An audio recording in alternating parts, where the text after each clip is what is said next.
You're listening to the Think Unbroken podcast, and I'm your host, Michael Unbroken. I'm an author, speaker, coach, and advocate for adult survivors of childhood trauma and abuse. In this podcast, you will learn how to transform your trauma into triumph, turn breakdowns into breakthroughs, and go from victim to being the hero of your own story. You can learn more at thinkunbrokenpodcast.com, and of course, check us out on Apple Podcasts and Spotify at Think Unbroken Podcast. Atlas, Aultman, welcome to the podcast, my friend. How are you today? I'm good, Michael, man. Thanks for having me. This is awesome. I love your setup. It's always great to see somebody in person after you've seen them on so many shows, and I'm a big fan of your show, so thanks for having me on. I really do appreciate it. Thanks, man. It's an honor. I've been looking forward to interviewing you and having you on the show for a multitude of reasons. One, you and I see the world very similarly, which I think it's always good to get a secondary opinion. Yeah. Two, you've done a tremendous amount of servitude in your life, both for your country and for individuals, which I hold to a very high esteem. And three, I think that knowing your journey and the battles you've been through, I hope in today's conversation can really inspire some people to really nail in that reason behind why they should, can, and must show up every single day to ultimately be that hero of their own story. With that said, my first question for you. Yeah. If you were to define your childhood in a single word, what would that be? It's going to be a hyphenated word, and it's bolt on. And I still feel the same way. I think most people carry their childhood into adult life. I think there's a lot of psychology behind that studies have proven that most of your big decisions in life come from your childhood. And my hyphenated bolt-on word, it still carries on today. I've been bolted on to a lot of families. Like when I was a kid, my mom and dad, they had a nice little marriage, and my dad decided he didn't want to be in it anymore. And we were there with my grandpa. I was bolted on to his family.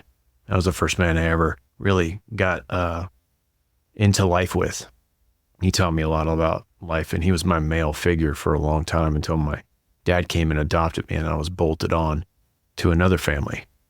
And, there's something there where you just don't feel like you belong anywhere. I think a lot of people feel that way. Everyone has the things that they go through, but I still feel like I'm bolted on to a lot of teams, a lot of family. My family right now, I have one son that bolted on to me, but other than that, bolted on to another family as it is. I get bolted onto a team, and I get unbolted sometimes, so I think that's it's pretty indicative. Never really shared that with anyone, but yeah, man, that's where it's at. Yeah, that's really fascinating. And I say that because that's if someone were to ever say, hey, what word do you use to describe your childhood? I never would have used that word, but it actually makes a lot of sense. I mean, it applies probably to more than just you and I with certainty. And I think so much of the human experience is that connectedness. Now, some of that connectedness is your choice, obviously. Yeah. But some of it certainly is not. And I think for the majority of us, it is not. Like, I don't think most little boys expect that the father figure would be their grandfather. Right. For sure. Yeah, I wouldn't have expected that either. But yeah, what's also cool about that, and now I heard you say that, you're right. It is a mindset. I could be a good bolt-on or a crappy one. We've all seen those in the store where you walk down an aisle and you're like, why would anybody buy that? But it's on the shelf. The fuzzy dice had their period of time, and people still buy them. But what does that do when you put that onto a mirror? But you bolt on a supercharger, you bolt on, some performance parts, and you don't know what you're going to get until you bolt them on. And the part itself comes with reviews that you just don't get with humans in the same fashion you do with something you buy. So I feel like a product. I think everyone does.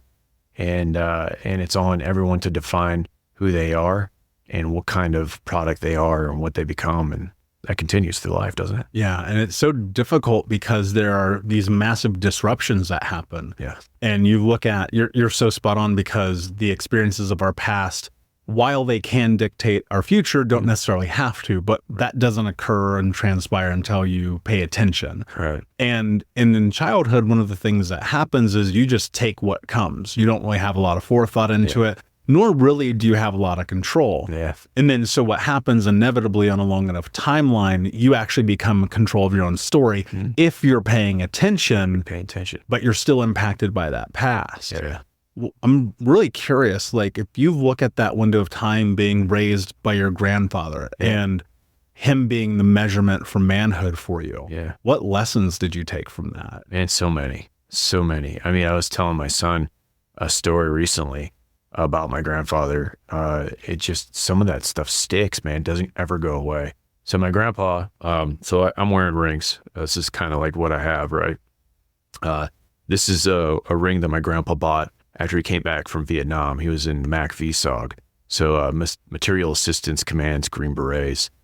So like the Delta Force of Vietnam. They worked with the CIA. Whenever he didn't die, he came back and he bought this congratulations on not dying ring. So whenever he passed, I got this ring. I did the same thing in Iraq when I came back and I didn't die. So I wear, like, remembering my past and where I've been. I wear it on my fingers to remind myself that, like, it doesn't matter how hard it gets, I'm alive. Like, and I have a vote. What do I want to do? How strong do I want to be? Where do I need to bring up the memories from the past to make myself stronger? And my grandpa was that guy, man. And when he was a mountain of a man, and when people would come up to him, they were terrified of it. You know, he's just a big guy, and he had this big presence, and he had this big, immense personality that was really hard to, like, wrap his persona down into one or two words. He was just everything to me. And as a man, he worked out. He took care of himself. People respected him. He helped other people, always.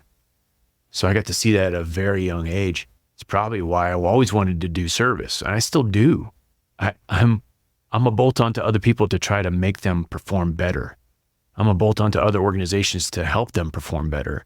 I'm a bolt on to the leadership community, which is flooded with people who say they want to help, but they're just infomercials, most of them. And you pay for this service and they come in, and I've had this happen to me, dude. Like, as a leader who wanted to help my leaders, I brought in people that didn't help me. And then I still paid these people because of marketing or whatever. We trust people so hard, and it's wired into us, that when I'm looking at my grandpa, I trusted him and I could actually do that. And I wanted to be a man that could be trusted. And he built that into me early. Integrity, honesty, whatever you say, you got to do it. Like, I told you I was coming. I'm coming. Like, there's nothing going to stop me from coming. If I say I'm coming, I'm here. Yeah. If any one of my friends, you know, same thing. And that's a whole nother cycle of conversations as friends, right? That's integrity. Yeah. And for me, like, I used to be the opposite of that. Not showing up, I'm going to do my own thing. Yeah. Even if I committed, I'm not probably going to do it. But that was a really interesting reflection of my life also. Yeah. Because if you don't show up in one area of your life, you're probably not showing up in most areas of your life. And you ask people who know about me today, who, like, really know me deeply, they know I always show up. Yeah. I mean, it's like life and death generally when I'm going to not show up for something. And so learning that leadership, that trust, that integrity from your grandfather must be a really interesting juxtaposition to dealing with the father who decided to leave. Yeah. How did you navigate that? Well, on this one hand, it's like, man, I'm learning all these incredible lessons about manhood, this big, strong, bolstering guy of a grandfather. And then on the other hand, my father, the guy who was supposed to be the guy, isn't there. Yeah. Yeah. Actually, I didn't really start thinking about him until I was in my 30s. And I was like, you know, well, I wonder, right? Everyone does that. I wonder, you know, it's the whole process. We do this game with ourselves. And so I always wondered, like, what he would have done, but he did it, dude. I didn't want that guy in my life. But instead, I got adopted by a guy who he was in the Special Forces community as well. And he pulled me into the military environment as an Army soldier. And I always looked at my grandpa as like a hero. And then I had a hero that adopted me and gave me his last name, you know? So I always looked at him, and he was there for me. And as rough childhoods go, I mean, I had a guy that really kind of taught me man things and cared for me. And, I wasn't abused or anything like that. When it comes to like a lot of people's lives, you have to go through a lot of stuff, and you've interviewed people that have gone through a lot of stuff. And whenever people go through stuff, they go through it differently. I wanted to shut that door, and I did. I did. I shut that door hard, and I didn't open it back up until my 30s. And then I started unpacking it. I'm like, why would he do that? Why would anybody do that? And I realized people just aren't perfect. But the situations that we get exposed to, what makes us who we are, they're all choices, man. Like I could have fixated on that, and I could have found myself in something else. I could have found myself in a different mindset, but I didn't. I had really good role models. And like I talked about in some of the stages I've done, my mom was really my first life coach before that was even a thing. So when my mom would see me start going down a road that I shouldn't go down, like for example, I've never shared this before, but we all have these stories. When I was a kid, I really wanted this neighbor of mine's bow and arrow. And I asked him, because he never played with it, hey, can I borrow that? He's like, no, you can't borrow my bow and arrow. You know what I mean? Yeah. And I'm like, I really want to play with this bow and arrow. So I asked my parents, I said, can I get this bow and arrow? You got no money for bow and arrow? We ain't rich, So now I'm looking at this thing just sitting in the yard, right? What do you do as a kid? Start tossing it up. What am I going to do? So I took that bow and arrow. I remember playing with it. I still remember playing with it. And I'm like, this isn't that cool. Why do I want this so bad? Why am I so fixated on a bow and arrow? That's not mine. And then I had that feeling. It got into me, into my bones. And I'm like, I'm not doing what I'm supposed to do. Who do you think put that in me? My mom, my dad, the examples that I had around me, they were just right there. I knew what was right and what was wrong. I think we all had that moral compass. But at a young age, I developed this fear to not be like that ever again and not take other people's things. I went back and I gave him his bow and arrow back. He's like, why'd you take this? And I said, oh man, I just wanted to play with it. He goes, did you have fun? I remember the look he gave me, like I'm gonna kill you. I remember he's like, did you have fun? I was like, no, I didn't have fun, man. I'm sorry. And I never want to feel like that. I never wanted to feel like that ever again. And yeah, that deep childhood experience that I don't share. Who does? Who shares their vulnerabilities, right? I don't share that kind of stuff too often. But I started really processing that in my 30s and really processing it more now as I start to unpack things like why I feel the way I feel and why I want to help people the way I want to help them. Yeah. And well, it's also deeply tied into our experiences. Yeah. And the way that I always view it is eventually what is inside you will rise to the top. Yeah. There's no way it doesn't. Yep. And I go look at some of the experiences of my own life where I've hit these massive walls where it's like, why in the world can I not elevate to the next level? Yeah. Whether it be a relationship or success in my career or my physical health. And you know what's interesting, man? It all ties back to one thing. Yeah. Fear. For sure. Every single time. It's four-letter Every word. single time I look at it, it ties back to that. That's a conversation I've had on this show many, many times, but you look at it and a huge part of what I think this journey is at the point in which you bring cognition to the, oh my God, this is in my chest, is like the action and having the willingness and the strength to execute and do the thing that you're supposed to do in spite or despite of fear. Yep. And what's so hard about it is we create these emotional spaces within ourselves of what we consider to be the allowance of what we can have.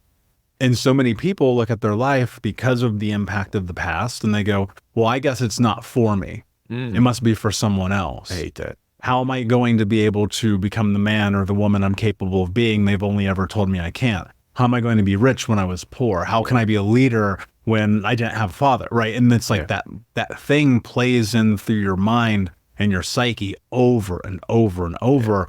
And that's where people get trapped. Yeah, they do. They get trapped in the negative. It's common for people to go negative, and people live there. People live there all the time. So you're going to have, if you have 100 people in your life and 97 of them say, hey, you're going to do it. I know you. You're the man. If you have 2 people that say, well, I don't know. We'll see. But if you have just one person say, ain't gonna work, man, how are you gonna do it? And for me, that was my ex-wife. I was writing my book. She goes, you're not a doctor. Who's gonna listen to you? You know? And then I heard it again the very next year. Someone that was senior to me saying, well, you're just a lieutenant colonel, which that's the 5th rank from the highest rank you can get in the military. I'm a senior officer at the time. She said, you're just a lieutenant colonel. Who's going to listen to you? Well, yeah. So let me unpack that. My ex-wife, she's an ex for a reason. She's not part of the team anymore because she never believed in me to begin with. So we pick these people to be in our lives. And if we pick the negative people to be in our life, boom, every day you're going to get hit with negativity. Boom, every day you're going to be held down by the people that are around you. Boom, the people that are supposed to love you just show up wrong all the time, right? That's happening all the time in people's heads. The next thing is you believe people who are supposed to be ahead of you whenever they tell you something negative. Screw that. There's so many people out there going to tell you that you can't do something and they don't know you. Mm-hmm. They don't know you. They don't know anybody. They're just giving you their opinion, which is worthless. Yeah. I tell people all the time, like when I'm coaching people, whether it's in my group or one-on-one, because this is the thing that changed my life forever. And it's funny because when I go back and I look at a lot of childhood and growing up in the hood, being around just some of the most crazy environments, being in hundreds of fights, like being in the street, selling drugs, the whole nine, All of it. there was always like this code of ethics, even in that environment, which people don't know, which is crazy. Had to be. And one of the pieces or pillars of that code was effectively this: keep my name out your mouth. And effectively what that means is mind your business. And one of the problems with asking for people's opinions is it's not their business what you do. No. Ever, under any circumstances. Now, of course, there's the context of this is my partner, these are my children, or this is my wife, blah, blah, blah. You know, that always exists. But in general, people will naysay you far more often than they will help you rise due to their own fear.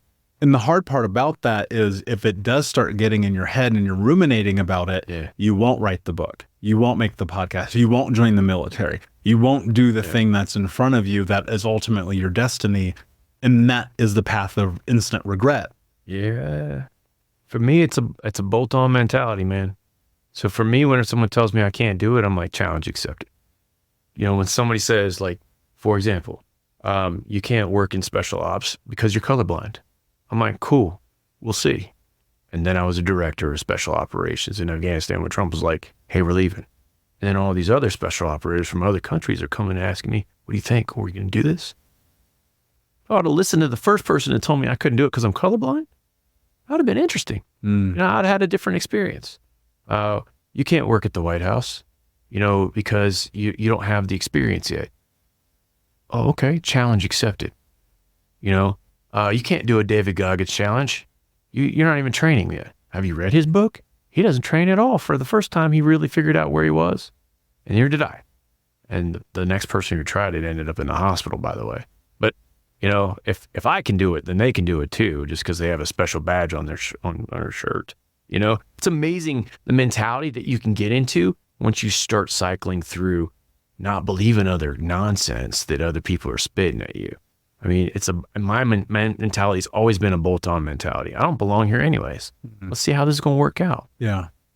So yeah. That's about giving yourself permission, right? Yeah. And you look at it, and most people, I think, limit themselves, and they can't pull themselves out of that limitation.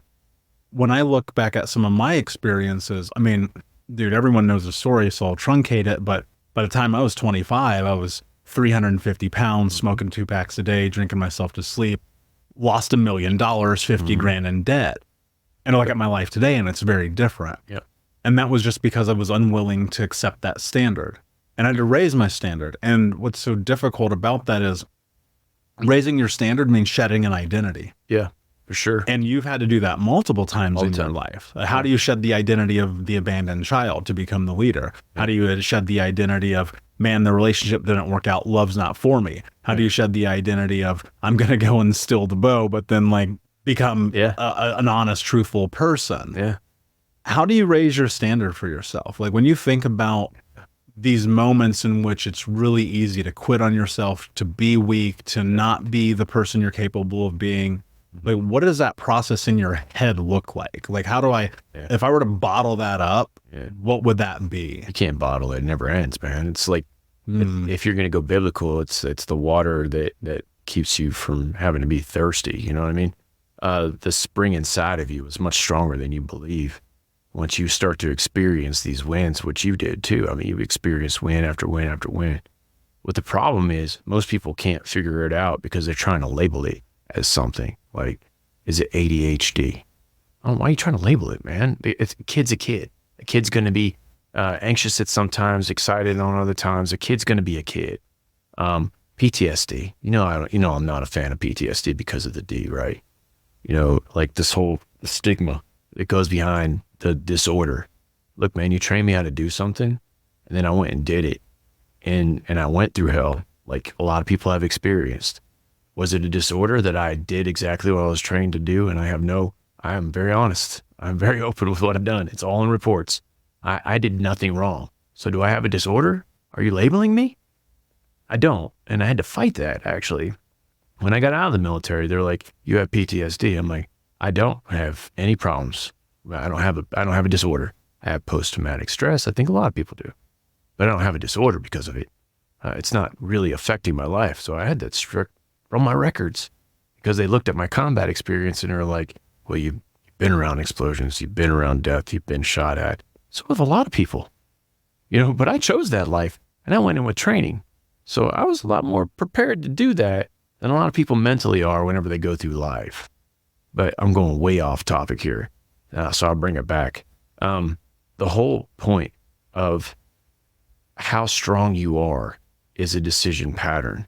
And when you give yourself permission, whenever you step out of that boundary, whenever you do what I like to call stress cycles, and you identify a new stress, something that doesn't make you comfortable, and then you go conquer it, you become mentally fortified in a way that most people can't do it. So if you're stuck on labels, most of them come with names. When you get married, a woman changes her name. For me, a call sign ceremony, which you know about my call sign, Atlas. I changed my whole name when I got out of the military because I was no longer the person that I was for 27 years. In the military, you have specialties and badges. We all do it with degrees. We put little symbols after our name. We put little labels in our life to give ourselves credibility with other people who don't know us. Like, look at my LinkedIn profile, #1 best-selling author. That's a label. And it gives me credibility with some people, and others, it doesn't. And that's okay. Because I'm not trying to impress them, and I'm not doing it for them. I'm doing it to help others who want it. The 97, not the 3. Mm-hmm. And there's a lot more people who need people who are into service, who don't care about labels, than there are the 3 who do. Yeah, I know, I agree with that. And I think that a big part of it is that's where this idea about being careful who you let into your life comes into play, because there's always going to be people in your life who don't believe in you. Oh, and what's really interesting is that the better you do, the louder those people get. Oh, yeah. And the louder those people get, the easier it is to get lost in the whole struggle of that moment and that experience, especially when you're talking about this mental health game. And it's really interesting that when you break down what mental health is, it's like, I can't look at your mind and understand what's going on in there, whereas I can with a broken arm. Yep. If your arm's broken, we go, oh yeah, we have an issue. We know what a solution is. You talked about stress cycles. That's a stress cycle. Mm-hmm. But what do you do in the stress cycles every single day that you wake up? Yeah. Right. And this idea about mental health awareness, especially for military, is so important. This is why I love having people who served in the military on the show. I come from a military family. I couldn't do it, unfortunately, because of an injury and having asthma as a kid. Ruined my dream. It was my only dream. Oh. And then I watched my brother go through the Army, cousins in the Air Force, uncle in the Navy. Like, it was the out for us. Yeah. And now we know that the negative impact of some of those experiences that our servicemen and women go through are so unbelievably detrimental that they have labeled it disorders. Now, look, I'm not a doctor. I didn't write the DSM. I'm not here to label anything or anyone. I'm just here to have conversation. But for those people who have served, whether or not it is in that kind of environment, they're still impacted. Mental health is not something that can be seen or measured, but on a day-to-day, you're still impacted. Well, okay, so I'll say something really real. There's a lot of people that are reminding people who serve their country, which is a very small percentage, because unlike a lot of people who think that you can just go in the military doesn't accept everybody. No, they don't, because I would have been in the military. Yeah. 100%. Well, and so would have my oldest son would have been in the military too, but he had a high frequency hearing loss, and they wouldn't let him in. So a lot of people think, well, you're in the military. I'm sorry that you had to go in the military. And I've had that said to me when I was working at the White House. One of these well-to-do staffers came up to me and was like, hey, I heard you were in the military. Because I did not wear a uniform or a suit, just like everybody else. So when they came up to me and said, yeah, I heard you were in the military, I'm like, yeah, I still am. And they're like, oh, I'm sorry you have to be in the military. And I was like, you're sorry? Why is that? And then I start processing that. I'm like, what were my options when I got out of high school? Military. That pretty much it. Yeah, that was my option. That was it. Then what? Yeah. Or what? Or crime, or live with my parents, which not an option, So the whole thing there, it goes into what is said to most service members. And that's this: thank you for your service. That's some BS. Because whenever you hear that as a service member, someone goes, hey, thank you for your service. Now, one, you're usually probably in uniform. But if they hear about you being in the military and they say, hey, thank you for your service, they verbally patting themselves on the back while they're saying it. You can see it in their eyes that they're happy that they're recognizing you for being below them, for being beneath them, for being a servant to them. And we're all conditioned to say it. Everybody comes up and says, thank you for your service. And it's better than getting, spit in the face. But when you think about like what these people go through, you nailed it. There's a lot of mental things, mental minefields that these people have to go through that they have to go into training to figure out, because we have this saying in the military, you don't rise to expectations, you fall to your best training ability. So if you train like you fight, you're good. But how do you fight that when somebody's looking at you, belittling you in public? How do you fight that? Yeah, you don't know what I've been through. So I always change the script. If you want to thank somebody for their service, you should say thank you for your sacrifices. And let me give you some of my sacrifices. I didn't see half of my kids' birthdays. Christmases, might as well be with other people carrying rifles and guns. I was getting shot at most holidays. I was in helicopters with people who don't speak my language, while everyone else was at home, cuddled up next to their loved ones, being with their kids, going to their practices. All a choice I made. But instead of going to, church on Sunday, I was going to the range so that I could make sure I was qualified if I ever had to pull my weapon out and defend myself so I can get back to my family. Being around other people who were having marital problems. Because, there ain't no sex in war. And contrary to popular belief in movies, ain't none of that happening. At this general order where you're not drinking, what's your stress relief? The gym. Everyone goes there, and that's their only relief. But they don't get to do that because most of the time, they're working. They don't work 9 to 5. Whenever there's a war, it's all the time. So you have to consistently be in this mental cycle, and you process 6 to 20 times the amount of work when you're deployed downrange in a war zone where a lot of people don't get that kind of experience and that stress level. That's one part of it. The other part that I had, the other stress level that I introduced myself was working at the White House. That was a different stress level because as a military guy, I'm now around people who have a lot of money and a lot of political interests. I don't care if you're Republican or Democrat. I don't care. It does not affect me. Who you are is who you get to be. I don't care if you're black, white, gay, doesn't matter. You're a person to me. And if you can be on my team and be helpful, good.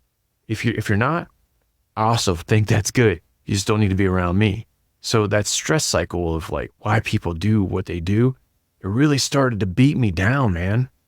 And I was in a no-fail mission, making sure that the President of the United States could talk to whoever he wanted to talk to, whenever he wanted to talk to them by any means necessary. And that's stressful, man. It's a no-fail mission. So different kind of stress cycle, being in a political realm. So combat, politics, and then leading at like really high levels. Multiple times I was in command, and I get calls on the weekend. I get pulled out of church. Somebody got in an accident. Somebody died. And now you got to go tell their family. You got to wake up at 3 a.m, knock on somebody's door and tell them bad news. That's a different stress cycle. Nobody wants to do that. That's what I signed up for. It's not service, man. That's a bunch of sacrifice for service so that you guys could do whatever it is that you want to do in your life. And so, yeah, I hate that comment. So yeah, that's interesting. And then, I do think about the sacrifices of like even missing my brother while he was gone, right? Missing my cousins while they were gone. One of my best friends growing up, we went to go and register at the same time. He went on to go and join the Marines, and I did not.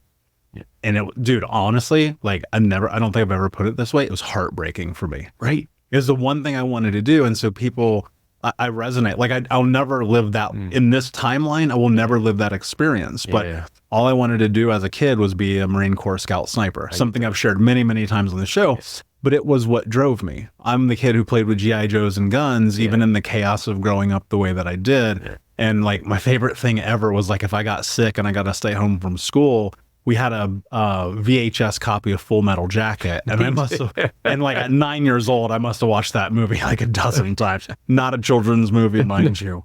But it made me think about goals, right? Because ultimately, when we put ourselves in a situation of any capacity in our life, we are always striving towards something. Yeah. Especially when you get to the highest levels of performance, striving towards goals, they do require sacrifice. What's difficult about sacrifice is you have to set so many things to the side, because if you don't, you will never achieve the goal. Yeah. You never will. And two things I believe happen in this. One is people set goals way too small. And so they don't put enough energy in. That's true. And then two, they're not willing to actually make the sacrifice. You're facing life and death, right? In a lot of capacities. Yeah. But, and I'll say this in the most candorous way I can think to say it, so am I. Yeah. Everyone is. Right? Everyone really is. And we really are on a daily basis. It's very risky. And what I'm always thinking about is if I don't perform, if I don't do the podcast, if I don't wake up and go to the gym, if I don't write the next book, if I don't do the next stage, I don't get the message from the person who's like, thank you for saving my life. Yeah. Right. Now I always tell people, I didn't do it. You did it. I'm just a harbinger of the information. But I do look at this as life and death, and there's sacrifices. And dude, I've lost relationships. I've lost friendships. I've lost a lot of money. I've lost sleepless nights because I'm so driven by the idea that I could change the world forever. And there are people who are going to hear this right now and they're going to go, oh man, why don't you take it easy? Take a break. It's okay.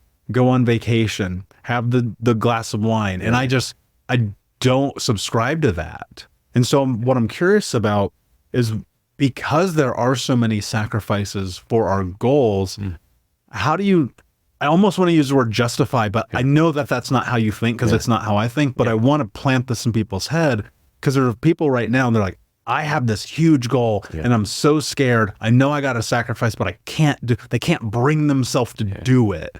That's the problem I'm trying to solve for here. Yeah. That's easy though.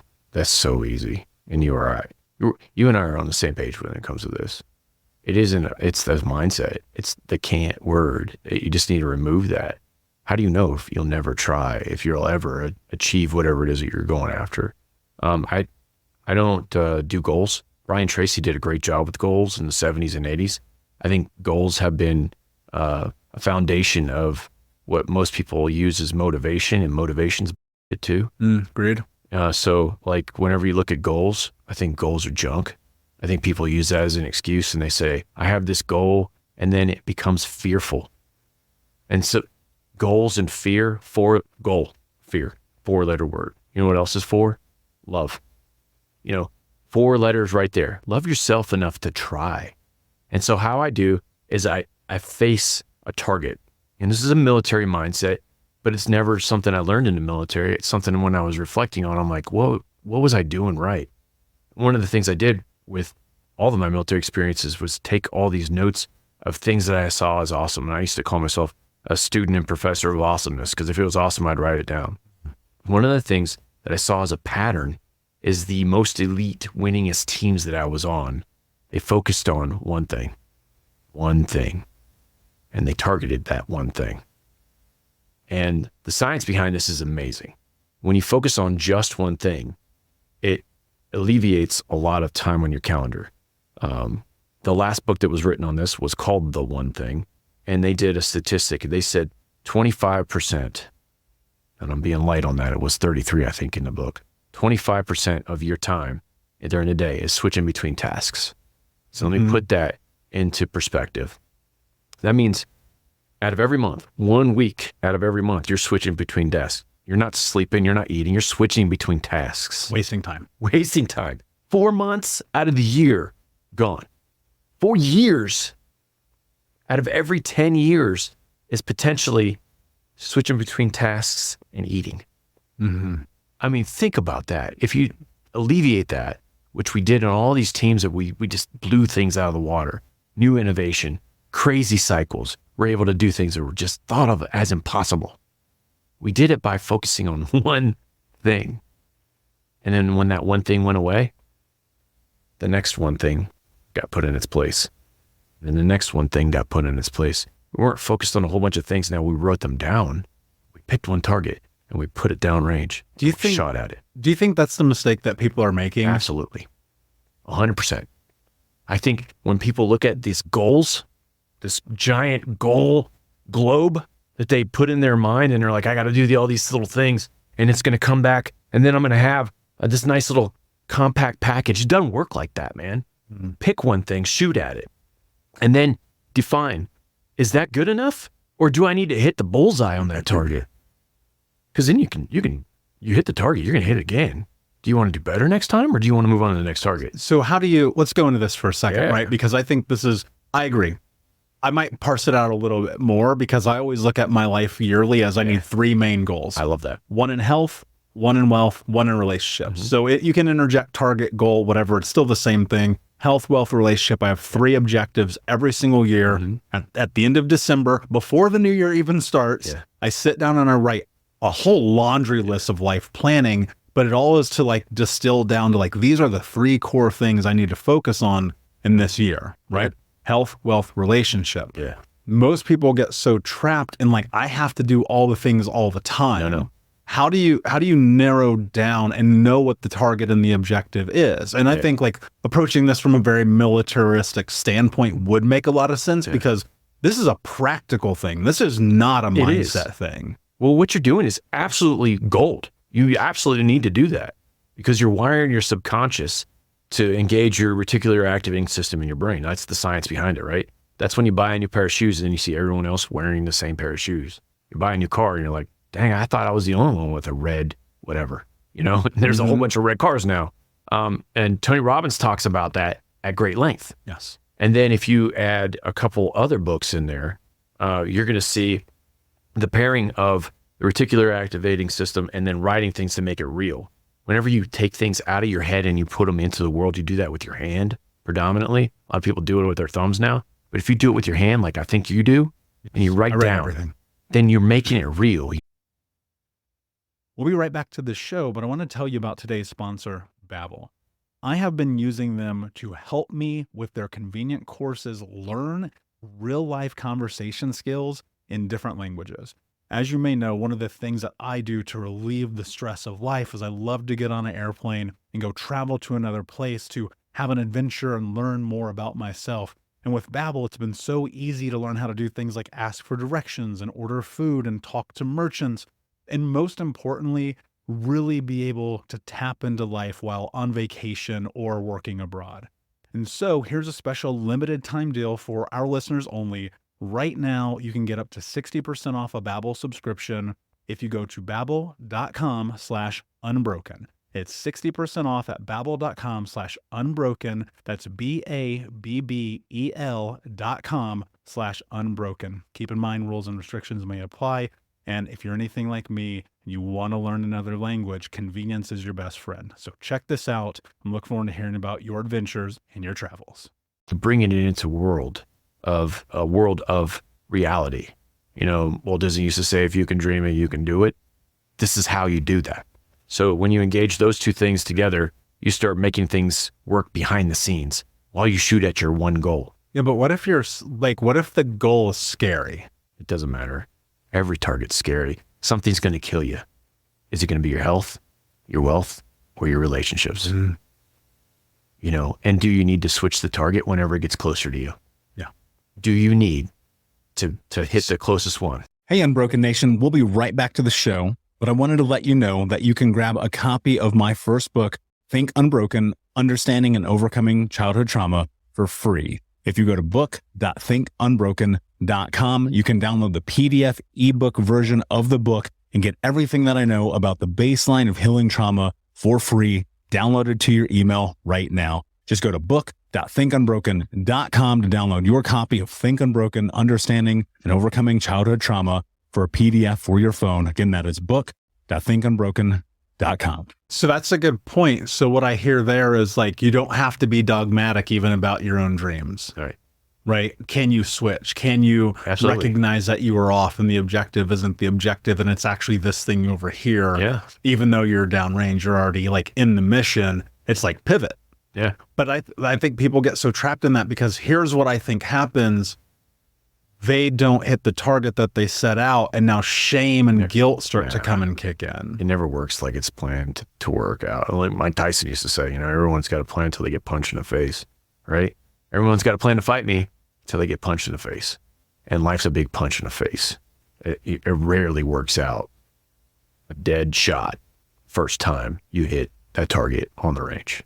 Rarely, unless you're very practiced at whatever you're trying to hit, does it work that way. And even if you're practiced, everything is a perishable skill. Speaking is a perishable skill. If I don't have a microphone in my hand and I'm not on a stage on the week, I go and I sing karaoke. So I put the microphone in my hand and I'm in front of a crowd, you know, because it's a perishable skill. Sure. If you're not staying polished with shooting, speaking, anything in life that can kill you or make you better is something that can go away at the drop of a hat. And everyone has problems until they have health problems. So whenever your health problems start to ensue, guess what? It's there. But what I like to always look at is, yeah, you can bounce between those targets. Just don't bounce every day. Because if you have a team that's helping you get there, they're going to be focused on whatever it is that they're helping you with. If it's health, like you got a personal trainer, they're going to focus on that. Cool. When I'm with my personal trainer, he's going to help me or she's going to help me with my training and my diet. And we're going to be focused there during that period of the day. But you have cycles you can go through too. Like for me, I have 3 cycles in a day. I do a morning cycle. So this morning I did health, I did working out, and then we went and ate. And then I came, made sure I was hydrated so that I could speak for an hour nonstop if I needed to. And then I started here. This is my second day, you know, and now I'm doing this content with you. Hopefully we'll change some lives together. And this is going to be amazing. And I love doing this kind of stuff. So this is my second day. And I'm going to take him somewhere else. My son's with me today. We're going to go do something on the town because we're in Vegas. And then my afternoon's going to kick in and I'm going to do content, book writing, and making sure the next stage is good. But I have 3 cycles. So I have 3 targets each one of the cycles. But also I've been conditioned to shoot at a lot of things a lot of the times. And like my straightaway target isn't like a lot of people's. Like I'm not coming out of the box and switching between a lot of tasks that I got going in between my head and trying to figure out what's noise and what's a target. Like that's where most people need to start because it's so scary because everything's so dang noisy. Today it's so noisy. And this is where the influences of people come in. So now more than ever, you have the ability to have the right people in your head all the time through social media feeds and the ability to Google them, their talks, like your talks. I can go out and listen to what I need to know for that day by listening to one of your speeches. And then I'm like, I'm good because I have you playing whenever I'm trying to do my mindset thing, you know? And that's not something we've ever had in the past. So when people are looking at that, it's scary because it's noisy because they don't know how to control the noise. But when you start controlling the noise, you start focusing on one thing at a time, things start to lighten up a lot easier. You don't need the rest. That's why we don't need rest, man. We know where we're going. And then when we don't, we ask somebody. hey, where are we going? And then they're truthful and honest because we picked the right people to be in our lives to give us that feedback. Not people that are going to tell us yes because that's what we expect to hear. They're going to give us the truth. And when we start to go off path, they're going to be like, why are you going that way? Not negative, just asking, curiosity. I'm just worried. I'm worried that, I'm not helping you. And those are the kind of people you want in your life. And those people are like Ed Milet, Gary Vaynerchuk. These are people you can throw in your feed that are positive. If you like colorful language, Gary Vaynerchuk and Dave Goggins. You could put a whole bunch of these positive influences into your feed. You'd be golden. Your mindset could start to get in a different direction in as little as a week. Yeah. Just by putting those people into your life. Yeah. I believe this fully. Show me your YouTube feed and I will show you your life. I love that. And mine is, God, what am I, probably 14, almost 14 years now of consuming personal development on almost a daily basis. Yeah. And I swear to you, if not for that effort, I would not be here. I'm so thankful for the internet. I know. I'm so thankful for YouTube. Like, thank you to all the people who are way smarter than me, who gave me a place where I can go and get access to that stuff on a daily basis. Because when you're a guy like me and you grew up not really understanding the reality of possibility, I'm not even talking about the pain of the world, because I understand the pain of the world. Yeah. I'm talking about I didn't see the possibility. Yeah. I didn't know that I could have what I have today. I didn't know that I could go and build an amazing company helping thousands of people and millions of downloads on a podcast a year. I just was like, dude, at 18 years old, I was working a freaking warehouse job. I was putting microchips in motherboards all day. Yeah. I was working at a fast food joint. I was working at Chili's and Outback Steakhouse. Like, I was the guy who was working all these dead ends with a 21% interest rate on a car payment at 19 because I didn't know better. Because nobody told me. And where would you get that information? Yeah, because you don't. And what did I learn that from? I learned that from my mom. I learned that from my community, from my teachers. We learned the wrong growing up, and then we wonder why as adults things aren't working. Yeah. And then it's like, dude, show me how you're spending your time. Yeah. Show me. I dare you. That's it. I dare you. And I tell people all the time. When you become a student of your calendar, you change your life forever. Yeah. And I always challenge my clients. I'm like, show me your calendar. And they'll literally just pull it up. Yep. And people feel super embarrassed about it. But I'm like, think about this. You're here at the time that we're supposed to record. Why? Because we're students of our calendars. Yep. We didn't have a lot of back and forth. Hey man, when can you do this? When can you do that? Yeah. No, it was like, here, let's go and lock it in. And then you follow through and you execute. Right. But on a daily basis. That's what it has to be. If you look at my calendar in the morning, personal development is scheduled into my day. Yeah, it's good. It is. It has to be. So I start my day with whether it's Tom Bilyeu or a guy like you or Grant Cardone or really I go generally with a lot of men because I need that energy in my life. Too. Right. But then there's times where I need maybe a little soft energy and I go Brene Brown or Mel Robbins or Stormy Wellington. Right. Yeah. But so much of it is like the willingness to learn. I'm going to close the loop on something and ask you a question because I think it's really important. For me, goals has always been an acronym. I wrote my first program for Think Unbroken 7 years ago. And one of the phases of that program in the latter half is goals. Goals is actually an acronym. It means get off your ass and learn something. I love it. Okay.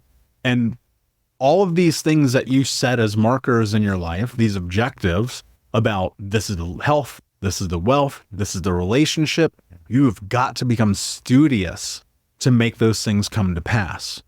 And so I'm curious for you, what is your process? If I put a problem in front of you, here's the objective, here's the mission, this is the map, this is where you're going. What are the things that you're looking to learn to be able to go and execute? Yeah. So for me, and I'm a big proponent of people. I look at whatever needs to get done, and then I look for the expert. I always look for the expert. So a couple old money hacks that you talked about one of them. One of the biggest things that very successful billionaires do, and they still do it today, is what did I do today? Review the day. And if you're reviewing the day, you'll find out what you missed and what you need to put on the calendar for the next day. Right? And you're also subconsciously looking at what you need to do, and your brain goes to work while you're sleeping. What are you doing in the review? During the review, I how did I spend my day? So I can show you my calendar. Yeah, I'll show you my calendar later. I have exactly what I did down to the 15-minute.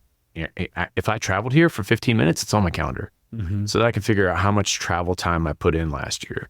And if I'm working from home, if I'm doing something in my studio at home, I put that in there, and then I don't have that travel time. So I'm like, maybe it's beneficial for me to do more podcasts instead of stages, which is what I'm doing this year. Doing way more podcasts than I am stages. They live longer. They help more people. They're always out there. They're evergreen, right? So back to your question, what am I doing? I'm looking for the right person. So whatever the task is, who's the expert? So what does Google say?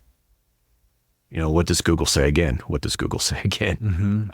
And so Google has become this major proponent to the way we live life, but people aren't recognizing it for what it is. What's changed recently is the power of AI, which is Google without ads. So if I ask Google and then I ask AI, which I use chat AI, I'm going to get a good answer on who needs to help me figure that out.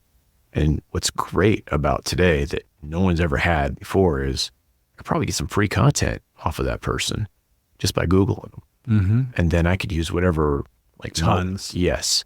Like Mel Robbins, what she has a 3-second rule, right? Count to 3 in your head and you'll do whatever it is that you're trying not to do, because that's the magic number. And your brain will rewire itself to do whatever it is like Mel tells you about that. So if you're worried about taking the first step, well, Mel Robbins will give you the right answer on that one. So if you're trying to get people to take the first step, Mel Robbins is going to come up on Google, but she's also going to give you free advice on AI, and it's going to come out in Mel Robbins' voice. And if you get really good at using AI, I use AI every day.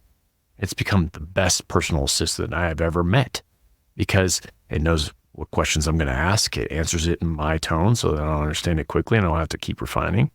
But it also helps me figure out the world around me because I'm using all these experts to help me build the answer that everyone used to spend weeks, if not years, trying to figure out. Condensing the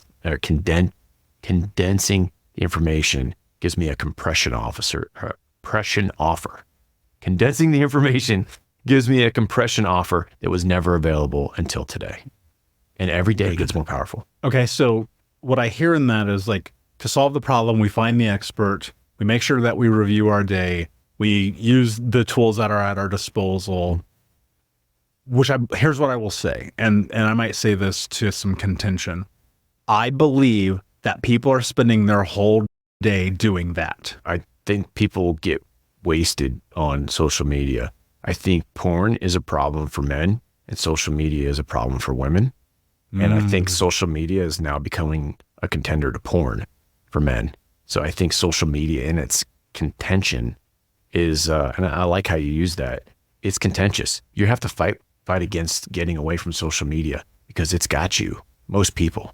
And that's usually where the fear comes from. You're seeing all these people who are 15 to 30 steps ahead of them being successful with whatever it is that they are trying to do because they've established a 5 to 15 year process to be able to figure out exactly how to deliver a process exactly the right way to exactly the right audience. And you can't duplicate that without putting in the time and figuring it out your own way, which is going to be different. It's a different time, you're a different person, and you got a different process. You're going to help in a different way. The 10% rule would come up there. 10% rule says, if I take something that's working and I change it 10% to make it mine, it's probably going to work better for me than anyone else. And if you can figure out your 10% and you can give that to someone on their 10%, they're going to actually execute on whatever it is. Yeah. Realize it's a step at a time. I think consumption of content is deadly. Like even as we sit here and we are making content to be consumed, my greatest encouragement to people is to stop listening to this show. If you've listened to all 775 episodes to this point, I have failed tremendously at my job, and so have you. And my hope is that like people, I want them to consume. I want you to come in and learn what you need to learn and then go out into the world and execute the game plan. Go do it. But so many people are caught up in the consumption. It's the mental masturbation of it all, where you're just sitting here more and more and more and more and more. You know, what's crazy is I look at the reason why my life changed. It was all action. I mean, yes, there's the learning. That's what get off your ass and learn something means. But it's the execution I think carries even more value. Is like doing it anyway, doing it when you're scared, doing it when you're fearful, doing it despite all of the like social media is built for it to steal your attention. And you're looking at your life and you're like, why am I depressed? Why am I anxious? Why am I this? Why am I that? It's like, dude, because you're spending 14 hours a day on the internet, not in the real world, not in this moment. And I fear that because people are so isolated, alone, and afraid, that now the shame and guilt of them being quote unquote behind. Like, here's the thing.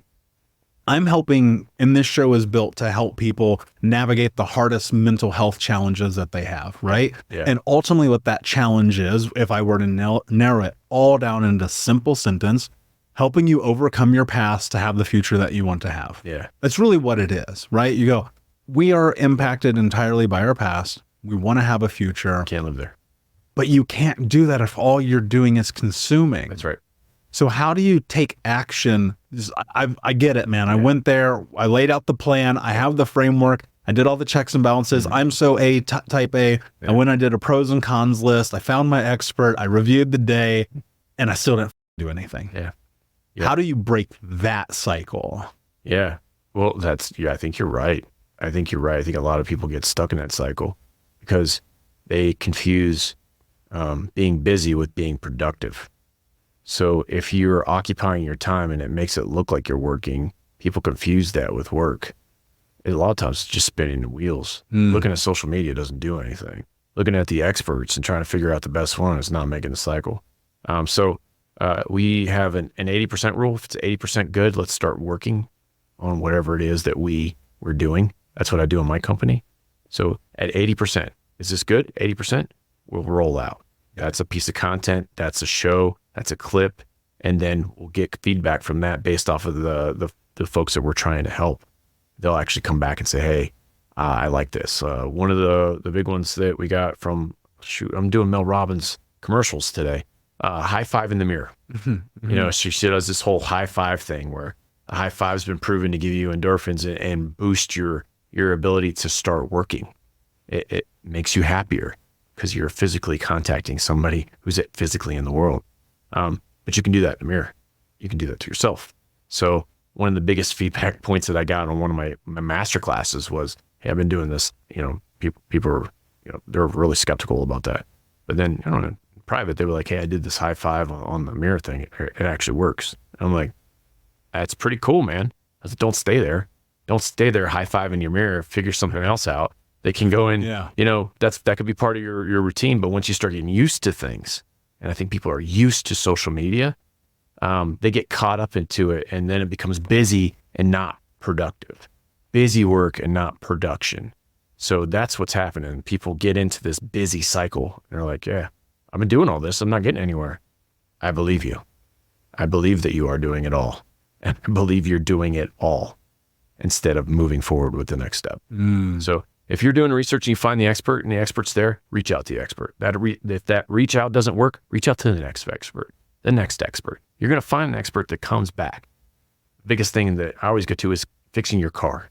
You can go on YouTube, fix your car. And it may take a very long time to do that.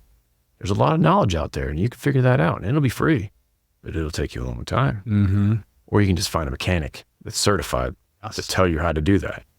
It's like, a coach, any coaching.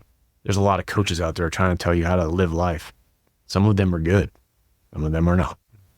And you have to figure out who your expert is. And if your expert isn't working, the biggest failure there is firing that person early.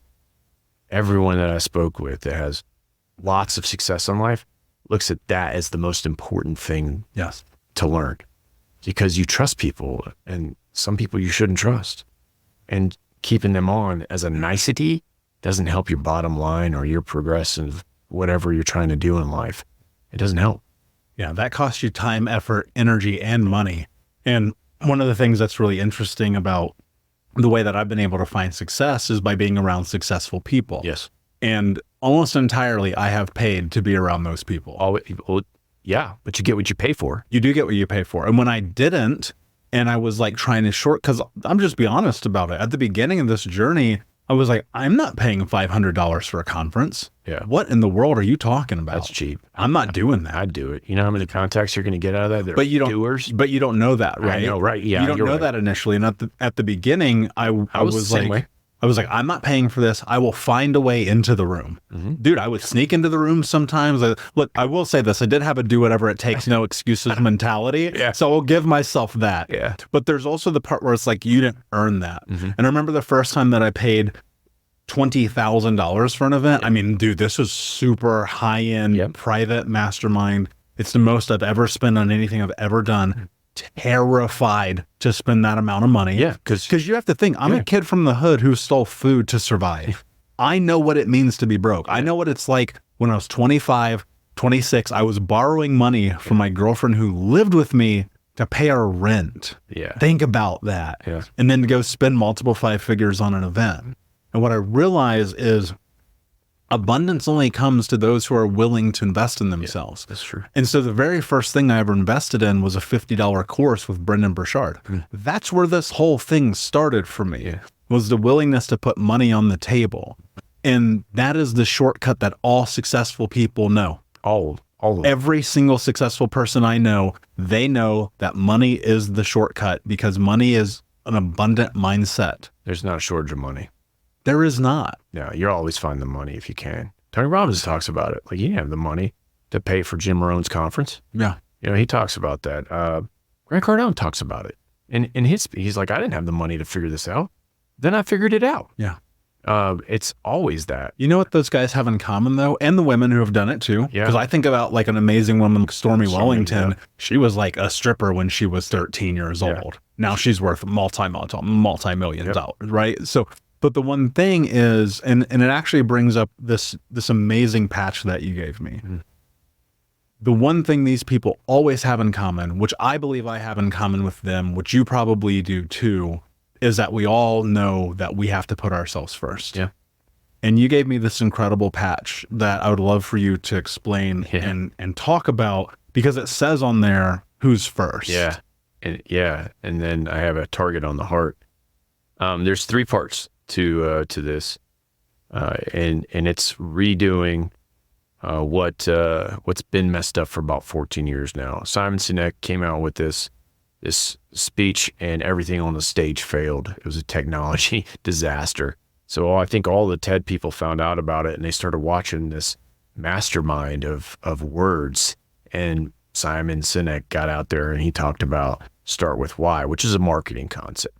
Start with why is reshaping the field of marketing, and it's a very popular concept called sell the drill, not the hole. It's like you sell the end state, not what the tool is, right? So he started that, and then they branded it as a leadership talk, which it's not. Whenever you make decisions, the 5 cycles that you would go through from the beginning of time, whenever leadership was created with vexilloids and hunting parties, was who, what, where, when, and why, the 5 W's. And if you're fancy, like we all are with education, we get the how. So we have 6 things. These 6 things then get paired together into this mastery of like confusion.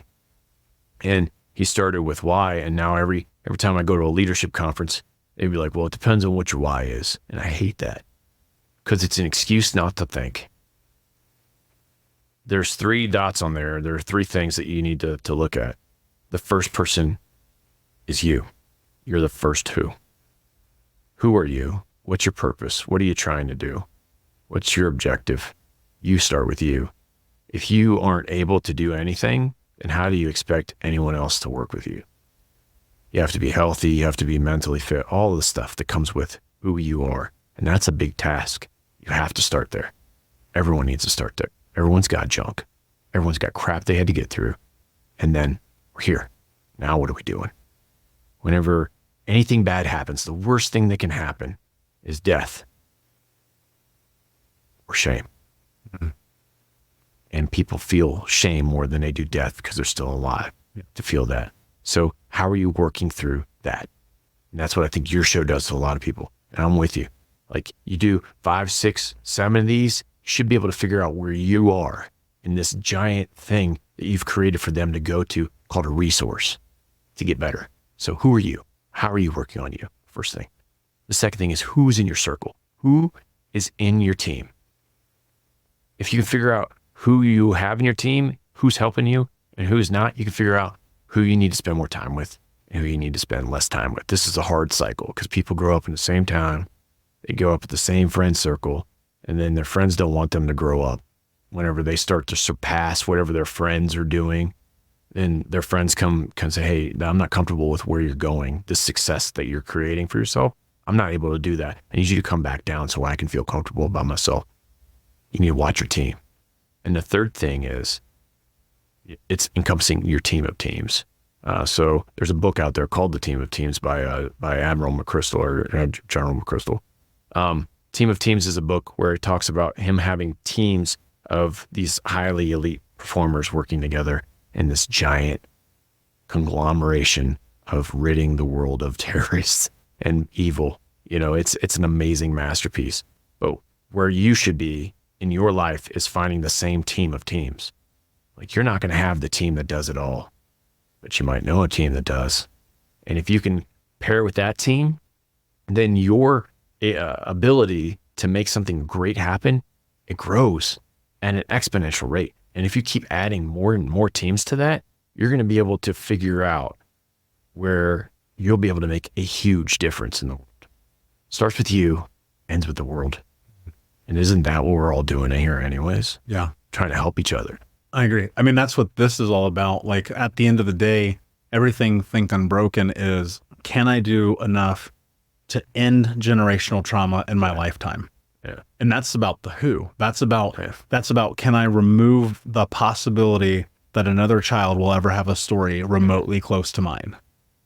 It's just tough, man, because the world's full of negativity. So that is Captain Blackbeard's flag from the 70s. So they did a movie on him because he was a prominent pirate in American history. So Captain Blackbeard was very scary. He did not care about people at all. And they say that this is a flag there where he's toasting to the devil and killing all the hearts. And so I put a target on the heart, and I put a red beard on there because I have a red beard, and I'm flipping the script. Instead of being a toxic person in the world, why don't you figure out how to lead yourself, lead those around you, and actually impact the world? And you can do it. You have the power to do that. You don't have to have the power given to you in a title. You don't have to have the name. You can start today with what you have. And it's amazing how powerful you are when you let yourself be that powerful. So it starts with you. That's who's first. When is the moment that you realized that you had to be first? Oh, Afghanistan. So for a long time, I was doing things for recognition from other people who I thought I had to impress. You know, from people who just don't care about me. And a lot of people still do that. They try to impress people that don't care about them. And as a bolt-on person, I felt the need to impress the people that I was on the team with, that I was in the family with. And I got this name from, another family. So I was always trying to do something to the best of my ability so that I could go on to the next thing and do something bigger and better and bigger and better. And what I found was none of that matters. You can have all the success in the world. People don't care. People don't care. So when I started looking at how I could make other people's lives better and not worry about the honor of my name or not defaming my family or something like that, when I started looking outward on how I was affecting other people, that's when I realized I need to be whole before I can help anybody. Like, why am I beating myself down to a pulp and working 20 hours a day to impress somebody who doesn't care? Why am I working so hard for an organization that whenever I'm done with them, they're not even going to remember my name? I might go die on a field, my name might go somewhere, but no, people will walk past that. It's just another name. It doesn't matter in the grand scheme of things. So what matters is how I'm showing up for my family, the people who actually love me. How am I showing up for my friends? People I can call at 3:00 in the morning and say, hey man, can I talk? And they go, yeah, let me put on a robe. Let me throw on a shirt. What's up, dude? Good? Who are your 3:00 friends? If you can call those 3:00 friends in the morning you got some real good circle right there. And they know they can call you too. And you'll always be there. That's the person you have to become in order to have those type of people in your life. Right? And those people didn't come until recently. It didn't come. I had a lot of fake friends. I still have association with some of those fake friends. They're not going to watch the show. They're going to tell me it was a good one. You know what I'm talking about? I do know what you're talking about. There's two kinds of people that I keep out of my life. I keep out negative people and I keep out liars. And that's it. Yeah, it makes my life so much easier. Everyone lies. But you know what that is? No, of course. And like, here's what's interesting is like one of my core values is courage. And I think that being courageous means to be honest. And it's a part of the human experience. We're going to lie. We're not perfect. And seeking the idea that you will be is one of the biggest trappings in the world. Yeah, really. But I try to, honestly, dude, I just try to be like, I don't know why I said that. That was stupid. My bad. Like, I just totally made that up. That's something that I've implemented in my life that's freed me. That's obviously another conversation for another day. But, when I think about this idea about the who being first, it's like that is the ultimate sign of healing, right? Because, you have the pressure of the world on you from the youngest age to live up to a name that's not yours, to create expectations that you didn't put on yourself, to go and to serve a country that honestly probably doesn't give a shit about you, like you said, which is, it's just true. Let's just call it what it is. I mean, it is. And yet it's like you still keep going. And that's kind of the thing. That's one of the biggest reasons I wanted to have this conversation with you, is because that's really what it's about. It's like the world is going to be against you, but the world doesn't owe you understanding. That's right. It doesn't. It doesn't owe you anything. Nothing. And the fact that, look, I know the majority of the audience listening to this show is in the United States because I have demographics, or they're in Europe. They are not in worlds in which they are under indentured servitude and they can't make it out. And there's royal hierarchy. Yes. Do we have a few of those listeners? Yes. And I love all of you equally. I promise you. But what I will say is, if you live in this country, if you live in this society, if you live in a westernized civilization that has access, and now, dude, I read the crazy stat the other day. 96% of people in the entire world, 96% of people of the whole world have a cell phone. That's crazy. I know. I just read this the other day. It blew my mind. I was like, that is a lot of cell phones. A lot. Yeah. And you know what made me think? Now more than ever, you're out of excuses. Yeah, really. I mean, you could connect to anything right now. And my hope is that people will connect to this, that they'll take something from it, that they will learn from it. I mean, we could have went into your military history. We could have talked about the White House stuff. We could talk about all the books. But really what I wanted to take out of this is this story and this journey that you've been on, to be, here you are as this young boy who really in a lot of ways could have went down some really bad paths. But because you had a couple of pivotal moments, you created the life that you have and the life that you're working on creating next. Yeah. And I think it's admirable. I had all the excuses. I was an adopted kid. I didn't know my family. I had all the excuses. I could have just been no one would have said anything. No, everyone would have expected that, actually. My adoptive family, I think, expected me to amount to nothing. And I still tell people that. They don't see that those family members that are now all in my life, pretty proud of me. They didn't see me when I was 18, not seeing those family members around. You know what I mean? Like, those people didn't care about me. But now that I've made something out of myself, they're interested and they're supportive. And that's all a mindset, man. So I'll give something to your listeners that's super powerful that I use all the time. It's a personal thing, but it's powerful. So in the military and special operations training, they teach us box breathing. Well, what box breathing is it's breathing in for 3 seconds, holding for 3 seconds, breathing out for 3 seconds, and holding for 3 seconds. And what that does is it connects your mind to your body and allows you to make the best decisions. It's a sniper school tactic that they use to connect themselves to whatever the target is. You can do that in the morning and you can connect yourself with the world. What I do when I'm on a stage or whenever I get nervous, whenever I don't want to do something, I do what's called 3 breathing. And I breathe in for 3 seconds and then I hold it until I feel the connection between my mind and my body. And then I tell myself, my body, I'm connected and I'm ready to go. And it turns what would be fear into excitement because it's the same bodily reaction. The only difference is how you think about it. So whenever you're ready to start an action, give yourself that 3-second breath and just wait for it to happen. And I guarantee you, I think the reason why Mel's count to 3 works is because that's about how long it takes for you to connect your mind and your body together. You can do it with breath, which is very staple.